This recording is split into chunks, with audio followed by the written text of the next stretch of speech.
So, a couple Christmases ago, I got both an engagement and a wedding ring for Christmas from my parents. So, before I explain why, I need to tell you a couple things about myself. I have two sometimes conflicting personality traits. The first is that I really believe really strongly in respecting other people's differences, and the second is that I get really kind of angry when I feel like people are trying to impose their beliefs on me. So this may be because my dad's side of the family is Irish Catholic, and my grandma spent the better part of my childhood trying to convert me and my brother. She wasn't successful, but we did find out years later that we had been secretly baptized by her and my great uncle, who was a priest, who I'm not babysitting as. And another thing is, I've always really loved, maybe connected to my desire to accept people's differences, I've always really been fascinated with the idea of traveling.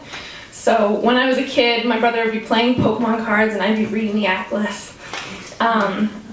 And so I decided a couple years ago I wanted to go traveling to South America by myself. I kind of liked the idea of the challenge. I was kind of terrified, but I thought it was a better reason to do it because I feel sometimes like when I'm afraid to do something that I'll learn something really good from it. So, and my family, when they found out that I was going, they were a little bit nervous because I was going by myself. And so they decided that since the countries I would be traveling in were largely Christian, they thought, well, you know, maybe if you're wearing a wedding ring and an engagement ring, people will leave you alone. And when my grandma found out I was going, she said, oh my God, you're going by yourself? And okay, well, you have to go visit Aunt Betty. And I mentioned my great uncle was a priest, my great aunt is a nun, and she's lived in South America for longer than I've been alive. So she was living in Bolivia at the time. She's been living in Peru and Bolivia forever. And I hadn't planned on going to Bolivia, but I thought, okay, well, I guess if I'm going all the way down there, no one else from our family has ever gone and visited her. So, again, it could be an interesting experience. And I had mixed feelings about it because my grandma had sort of stopped trying to convert me at a certain point when she realized she'd failed, and then we got to the point where we would have conversations where I would agree with a lot of the things that she said, and we just wouldn't go any further, and we had a really good relationship, and that was fine. My Aunt Betty, I just didn't know very well, but the funny thing was, I remember the few times that I had met her when she'd come to visit, she seemed kind of like the most hip of any of my grandma's sisters. My grandma's got like 8 siblings. And she was always the one who would ask me questions like, so, is your boyfriend cute? And my grandma told me that she was the most boy crazy of any of her sisters when they were younger, so I was kind of intrigued to find out what her story was. So anyways, I decided to go, and I arrive in Cochabamba, where she's living in Bolivia.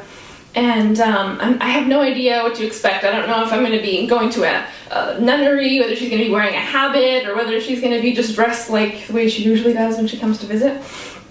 And I get off the bus, and she's standing there, dressed head to foot in Canadian flags, with a sign that says, Iona. And so I guess she was kind of nervous that she wouldn't really know me either. So we have this awkward but, you know, loving moment. And she takes me back to her place. And the taxi drive over there, we get into the taxi and she speaks fluent Spanish, but she has like the strongest Canadian accent that I've ever heard. Like stronger than anybody when they're speaking English, it seems like. She says like, hola señor, conoces el barrio, like whatever. And I was just like already kind of a little bit embarrassed. And so we get to her neighborhood where she lives, and it turns out she lives in a house. And it's got these giant walls, and you can't see over the walls, and this giant iron gate, and she takes up this key, and she says, you just have to wait here a second, because I have to restrain Happy. And Happy is this giant German shepherd who, she opens the gate, and he's like salivating, and like snapping, and growling at me. And she says, you know, he's a really nice dog, but he just, you know, he bites people when he doesn't know them, so I'm going to restrain him, I'll chain him up in the back, and then I'll come back and get you. So she just restrains Happy, brings me back into the yard, and so there's the house, and then there's kind of this courtyard thing, and behind there's the prayer room and the retreat center, which is, they have a couple of rooms for people to theoretically come and retreat, but nobody actually comes yet. So I'm sleeping back there, and Happy is sort of in between. So, he's chained up at night, so it's all good, but during the day they kind of let him roam free. So I go back there, get myself settled, I come back into the house, and we have tea and everything, and then I go back out and I have a little nap. I'm tired. And I noticed that my aunt has sort of arrayed all these nice, like, pamphlets, religious pamphlets, and I feel this kind of, like, anger seething inside me. I'm thinking, okay, what is it about this that makes me so angry? And I realize that I feel like just the pamphlets being there without her saying anything is kind of like her saying to me, think this, instead of, hey, like, this is what I think, what do you think, and, let's talk about it. So I'm like, I'm gonna compose myself, I want to go away from this experience with a positive feeling, right? So I go into the house, and we have dinner and everything, and then after dinner she brings it up, and I'm actually really relieved, and I just say, hey, I really respect what you do, I really respect what you believe, but religion's just not for me. And she kind of seems to accept that, so I'm like, okay, good, this is awesome. And the next day, she has one of her nun friends, who is wearing a habit, who comes over, and she introduces me, she says, hi, this is my niece, Iona, she's not a Catholic. And then she says, yet. So I'm just like trying really hard to suppress my rage. I'm thinking, okay, I can do this, and so later on I sort of tried to say to her, Betty, like, again, I really appreciate what you do here and I respect what you believe, but I'm not going to be Catholic. And she just kind of looks like, like she wants me to step into her world. And so a couple days later we go, we go on this, we go shopping together, and we go out for lunch. And I'm really curious kind of about her world still, so I ask her some questions like, what drove you to become a nun, and like, what's your life like, and did you ever wish that you had kids, or did you ever fall in love?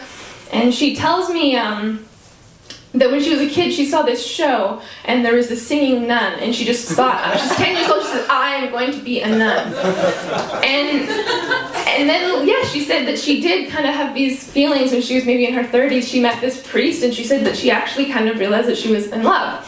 And she thought, well, what does it mean for me to be a nun, and what would it mean if I weren't a nun? And she decided that what she was doing was what she wanted to do, and so she stayed as a nun. But throughout the time I stay with her, she would take me around and show me different things, and she was really involved in protests for the disabled people. There was this whole thing in Bolivia at that time when I was there where the government wasn't supporting them, and so they were marching from all over Bolivia, and she like knew them all by name, and she would go and introduce them to me and everything. So this was a really interesting experience. And so then I come back, and we're having tea in the house, and I want to go back out to my room. So she goes outside to restrain Happy, and Happy, she's been out there for quite a while, so I think, okay, well, she's probably restrained him, so I go outside, and then all of a sudden I hear Happy barking, and he comes out, and he's running at me. He hasn't been restrained, and I think, oh my god, he's going to eat me. And so I just put my arms up, and I think, okay, well, I can't freak out, because if I freak out, he's going to know that I'm afraid, and so I just need to just chill out. And as soon as he got to the point where he was like about to eat me, he kind of just sort of stopped being a little nervous because I just was standing there. And my aunt comes at this point, she links arms with me, and she walks me across the yard. And Happy's kind of like nervous and like kind of yelping and kind of like not sure what to do, but he sees that I'm with my aunt. So he, right after that point, later that day, I'm gardening. He's licking my face. I'm trying to do yoga. He's like licking my legs. He's nuzzling up against me. He's like the sweetest dog ever. And a couple days later, I'm in the house, and my aunt's one of her fellow nuns. They lived, there were 3 of them. She asked me, so Iona, what do you believe? And I said, I'm kind of afraid to tell you because I want to talk about things that we have in common. I don't want to offend you. Like, I respect you, and I don't want anyone to try to convince me to think anything other than I think. And she said, well, that's totally fine with me. I'm just curious to hear what you think. And my aunt is sitting right there. And then I tell her what I think. And neither of them try to convince me otherwise. And I just realized that through actually expressing how I felt and what I thought, and sharing what I believed with her and with my aunt, and also asking my aunt questions about her life. We were able to actually connect, and I realized that that's the thing I love the most about traveling, is meeting with people and hearing about other people's cultures and how they live. And that's what I got to do with my aunt, and so we went away with it was a really great learning experience, and that's that.